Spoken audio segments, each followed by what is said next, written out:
नमस्कार दोस्तों, जय श्री कृष्णा। सरल ज्ञान चैनल में आप सभी का है।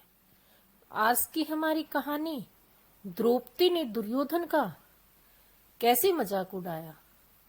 तो वीडियो के अंत तक बने रहें और वीडियो को ध्यान से सुनें। तो बिना देरी किए चलते हैं, शुरू करते हैं। कौरवों और पांडवों के बीच जब राज्य बंटवारे को लेकर कलह चली तो मामा सुकनी की अनुशासन और धृतराष्ट्र ने काड़ोप्रस्थ नामक एक जंगल को देकर पांडवों को कुछ समय के लिए शांत कर दिया। पांडवों के समक्ष अब जंगल को एक नगर बनाने की चुनौती थी। यमुना नदी के किनारे एक बीहड़ था जिसका नाम खंडवन था। पहले इस जंगल में एक नगर हुआ करता था, फिर वह नगर नष्ट हो गया और उसके खंडर ही बचे हुए थे। खंडरों के आसपास वहां जंगल निर्मित हो गया। इस जंगल को पुण्य नगर में बदल देने की रोचकता है। भगवान श्री कृष्ण अर्जुन को खांडव वन में ले जाते हैं और वहां वे उन वनखंडों को दिखाते हैं। तो अर्जुन उनसे पूछते हैं कि हम इसे कैसे अपनी राजधानी बनाएंगे केशव। तब श्री कृष्ण ने विश्वकर्मा का आह्वान किया और आह्वान करते ही विश्वकर्मा प्रकट हुए। विश्वकर्मा प्रकट होकर कहते हैं कि हे प्रभु, इस खंडोप्रस्थ में मायासुर ने नगर बसाया था जो आज खंडर हो चुका है। मायासुर यहाँ के चप्पे चप्पे को जानता है। क्यों ना आप उसी से राजधानी बनाने को कहें। तब श्री कृष्ण जी कहते हैं कि इस वक्त मायासुर कहाँ मिलेंगे। तो विश्वकर्मा मायासुर का स्मरण करते हैं तो वे प्रकट होकर पूछते हैं कि हे प्रभु, आपने मुझे क्यों याद किया। विश्वकर्मा कहते हैं ये श्री कृष्ण है और अर्जुन है और ये यहाँ एक नगर का निर्माण करना चाहते हैं। यह सुनकर मायासुर अति प्रसन्न होता है और वह श्री कृष्ण और अर्जुन पर विश्वकर्मा को एक खंडर में ले जाता है। खंडर में एक रथ होता है। मायासुर कहता है कि हे कृष्ण, ये सोने का रथ पूर्व काल में महाराजा सोमवद का था। यह आपको आपकी मनचाही जगह पर ले जाने के लिए समर्थ है। उस रथ में एक गदा रखी होती है जिसे दिखाते हुए मायासुर कहते हैं कि यह कैमोद की गदा है जिसे पांडव पुत्र भीम के अलावा और कोई नहीं उठा सकता। इसके प्रहार की शक्ति अद्भुत है। गदा हिलाने के बाद मायासुर कहता है कि यह धनुष है, यह अद्भुत और दिव्य धनुष है। इसे दैत्यराज पे ध्रुवा ने भगवान शंकर की आराधना से प्राप्त किया था। भगवान श्री कृष्ण उस धनुष को उठाकर अर्जुन को देते हैं और कहते हैं कि इस दिव्य धनुष पर तुम विद्यावान का संधान कर सकोगे। इसके बाद मायासुर अर्जुन को अक्ष तरकस देते हैं और कहते हैं कि इसका बाण कभी समाप्त नहीं होते। इसे सोम अग्निदेव ने दैत्यराज को दिया था। इस बीच विश्वकर्मा कहते हैं कि आज से इस समस्त संपत्ति के आप अधिकारी हो गए हैं। पांडव पुत्र अंत में श्री कृष्ण कहते हैं कि मायासुर, तुम्हारी इस कृपया का हम प्रतिदान तो नहीं दे सकते, लेकिन हम वचन देते हैं कि जब भी तुम हमें संकट काल में स्मरण करोगे तो मैं और अर्जुन तुरंत वहां पहुंच जाएंगे। मायासुर यह सुनकर प्रसन्न हो जाता है। बाद में विश्वकर्मा और मायासुर मिलकर इंद्रप्रस्थ नगर को बनाने का कार्य करते हैं। इंद्रप्रस्थ का नाम भगवान इंद्र पर रखा गया क्योंकि इस नगर को इंद्र के स्वर्ग की तरह बनाया गया था। भगवान श्री कृष्ण ने विश्वकर्मा से भगवान इंद्र के स्वर्ग के समान एक महान शहर का निर्माण करने के लिए कहा था। विश्वकर्मा ने इस नगर में दिव्य और सुंदर उद्यान और मार्गों का निर्माण किया था। तो मायासुर ने इस राज्य में सभी सभा नामक भ्रमित करने वाला एक भव्य महल बनाया।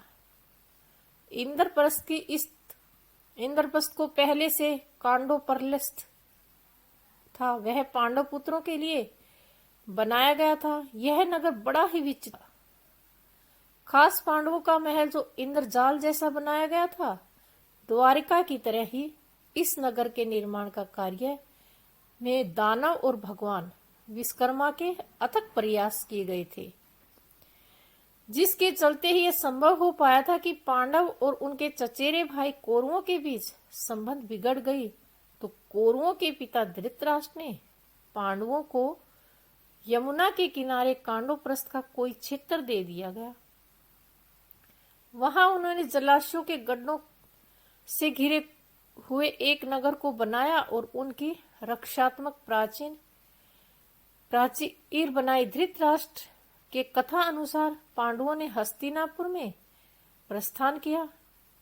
आधे राज्य के आश्वासन के साथ उन्हें खांडवप्रस्थ के वनों को दिखा दिया। उनके उपरांत पांडवों ने श्री कृष्ण के साथ मैदानों की सहायता से उस शहर का सौंदर्यीकरण किया। वह शहर एक स्वर्ग के समान हो गया। यहाँ से दुर्योधन की राजधानी लगभग 45 किलोमीटर दूर हस्तिनापुर में ही रही। आज इसे दिल्ली कहते हैं। वही प्राचीन काल में इंद्रप्रस्थ या दिल्ली के पुराने किले में जगह जगह शिलालेख लगे हैं। वाक्यों को पढ़कर यह सवाल जरूर उठता है कि पांडवों की राजधानी इंद्रप्रस्थ कहाँ थी। खुदाई से मिले अवशेषों के आधार पर पुरातत्वविदों का एक बड़ा वर्ग यह मानता है कि पांडवों की राजधानी इसी स्थल पर रही होगी। यहाँ खुदाई में ऐसे बर्तनों के अवशेष मिले जो महाभारत से जुड़े अन्य स्थानों पर भी मिले हैं। दिल्ली में स्थित सरवल गांव में 1328 ईस्वी का संस्कृत का एक अभिलेख प्राप्त हुआ। यह अभिलेख लाल किले के संग्रहालय में मौजूद है।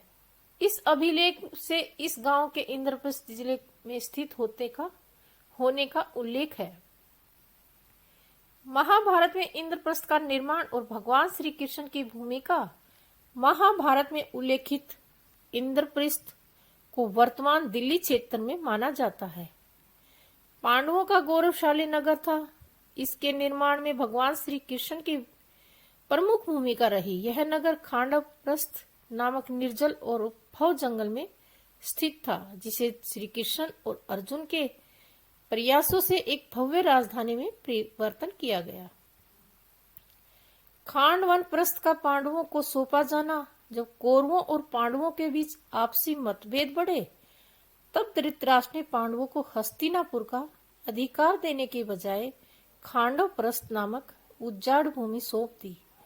यह स्थान बंजर था और विषैले सर्पों व राक्षस का निवास स्थान था। धृतराष्ट्र की मंशा यह थी कि पांडव इस स्थान पर रहकर कभी शक्तिशाली न बन सके, लेकिन श्री कृष्ण को पांडवों के साथ हुए अन्याय का भाव था। इसलिए उन्होंने इसे एक भव्य राज्य बनाने की योजना बनाई। खंडों वन का दहन और भूमि समीकरण। श्री कृष्ण और अर्जुन ने अग्निदेव की सहायता से खांडव वन को नष्ट किया। अग्निदेव की परीक्षा और वरदान। अग्निदेव एक बार रोगग्रस्त हो गए थे और उन्हें खांडव वन को जलाने की आवश्यकता थी, लेकिन इस वन की रक्षा स्वयं इंद्रदेव कर रहे थे, क्योंकि उनके मित्र तक्षनाग वहीं रहते थे। जब अग्निदेव ने अर्जुन और श्री कृष्ण से सहायता मांगी तो उन्होंने वन को जलाने का निर्णय लिया। इंद्र ने बारिश कर अग्नि को बुझाने की कोशिश की, लेकिन श्री कृष्ण और अर्जुन ने उनका सामना किया। अर्जुन को अग्निदेव ने दिव्य धनुष और अपार शक्तिशाली बाण दिए, जिसे वह इंद्र की सेना का प्रतिकार कर सके। श्री कृष्ण ने अपने दूरदर्शन चक्र से रक्षा की और इंद्र हार मानने पर विवश हुए। खांडव वन दहन के दौरान में दानव भी जलने वाला था, लेकिन अर्जुन ने उसकी रक्षा की। कृतज्ञ होकर में दानव ने पांडवों के लिए एक अद्भुत भवन और एक भव्य संरचनाओं का निर्माण किया। मैदानों ने अर्जुन और श्री कृष्ण के आदेश पर एक भव्य नगर की रचना की। इस नगर को देवताओं के स्वर्ग के भांति सुंदर बनाया गया। इसके मुख्य आकर्षण वह सभा भवन था जिसे इतना रहस्यमयी और दिव्य बनाया गया था कि दुर्योधन तक इसमें भ्रमित हो गया। वह महल जल और कांच जैसी संरचना से बना था, जिसमें धरती को जल का भेद समझना कठिन था। इस भवन में ऐसी दिव्य विशेषताएं थी कि कोई भी सामान्य व्यक्ति इसे देखकर आश्चर्यचकित हो जाता। इंद्रप्रस्थ को लेकर एक भव्य नगर ही नहीं बल्कि एक शक्तिशाली राज्य बनाना भी आवश्यक था। राजनीतिक एवं प्रशासनिक सुझाव श्री कृष्ण ने युधिष्ठिर को न्यायप्रिय शासन का महत्व समझाया और उन्हें परचल पाक यज्ञ बनने की प्रेरणा दी। उन्होंने कहा कि एक अच्छे राज्य में न केवल सैन्य शक्ति होनी चाहिए बल्कि अर्थव्यवस्था और न्याय का संतुलन भी आवश्यक है। श्री कृष्ण ने पांडवों को दिव्य विजय यात्रा करने और अन्य राजाओं को अपने अधीन लाने का सुझाव दिया। राजसूय की प्रेरणा श्री कृष्ण के युधिष्ठिर को राजसूय के करने के प्रति किया, जिसने उनकी सार्वभौमिक सत्ता स्थापित हो सके। इस यज्ञ में श्री कृष्ण ने व्यक्तिगत रूप से भाग लिया और शिशुपाल का वध किया। इंद्रप्रस्थ का गौरव और महाभारत का बीज इंद्रप्रस्थ अपनी भव्यता और शक्ति के कारण पूरे भारत में प्रसिद्ध हुआ। जब दुर्योधन पांडवों से मिलने इंद्रप्रस्थ आया तो वह दानव द्वारा बनाए गए सभा में भ्रमित हो गया। उसने जल को धरती समझकर उस पर चलने की कोशिश की और गिर पड़ा।